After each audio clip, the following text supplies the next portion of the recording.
Duckling. Mother Duck sat proudly on her nest. She ruffled her feathers and gave a contented quack. It would soon be time for her eggs to hatch. Suddenly, there it was, the unmistakable tap, tap, tapping of beak against shell. Mother Duck climbed off the eggs and settled next to the nest to watch. Sure enough, cracks started to appear and tiny beaks broke through to breathe the fresh spring air for the first time. One by one, 5 tiny golden balls of fluff flapped clumsily on the riverbank, and Mother Duck gave a quack as if to say, "I'm here." Each happy little bird responded with a tiny meep. Brand new chicks can't quack yet. A single egg sat unbroken. It was slightly larger than the others and a bit lighter in colour. Mother Duck watched and listened carefully until finally there was a tap, then another. A minute later the last of the ducklings had hatched, and Mother Duck smiled down at her beautiful family. The last duckling to hatch was larger and fluffier than the others. It flapped its tiny wings, and Mother Duck gave a friendly quack. The duckling looked up at her, opened its odd-shaped beak, and replied with a strange noise. "Ah." Well, no duckling had ever made a noise like that. It was very loud, very odd, and not like a meep at all. The other ducklings almost fell over in shock. From the moment of hatching, life for Honk, for that was the name given to this little bird, was a lonely one. Why? Well, as the family of ducklings all grew older, they could see that Honk was different, and I'm afraid to say that Honk's brothers and sisters thought this was a bad thing, which, by the way, it isn't.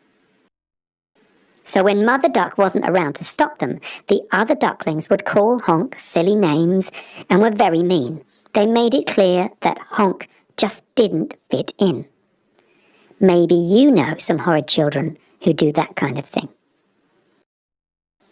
Despite kind words from Mother Duck, Honk decided it would be best to be alone. It made Honk very sad, but that was just the way it was, and instead of moping, that brave little duck decided to do something about it. One autumn morning, as golden leaves filled the pathways and paddocks, Honk waddled off into the woods. There was a small burrow made of sticks and twigs by the side of a large pond, and Honk, feeling very sad, decided that this would be a good place to hide and venture into the pond to fish when no other birds were around. All through the winter, Honk was alone, missing Mother Duck, of course, but it was nice not having to suffer the cruel words of the other ducklings. The winter was long and lonely in that little hideaway, but eventually the crisp days and freezing nights gave way to warmer ones. Spring arrived with the bright golden daffodils filling the grassy banks.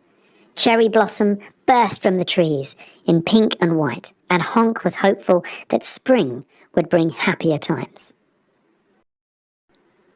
One morning, as Honk was fishing on the pond, a flock of swans descended. Marvelling at how graceful they were, Honk was very surprised to see 2 of these proud white birds making their way across the pond. "Hello," said one. Is this your home?" "Yes, I've been here for winter," replied Honk nervously. "On your own?" asked the second swan. "Oh, yes, of course," said Honk. "Who would want to be with an ugly thing like me?" The swans seemed very confused. They looked at Honk and then each other. "Ugly," said the first swan. So you think we are ugly?" No, of course not," said Honk. "You are all beautiful." The second swan then replied, "But you look just like us." Honk looked down into the water and for the first time saw the reflection of a graceful swan. "I'm a swan." The other swans laughed, but it wasn't the same cruel laughter that Honk had heard before. This was different, and it made Honk feel warm inside and really part of something.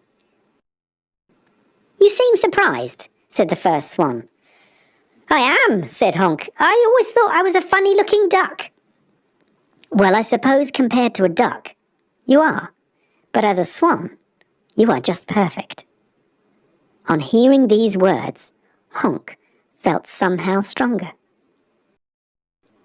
You won't be surprised to hear that from that day on, Honk stayed in the pond with the swans and visited Mother Duck only now and then.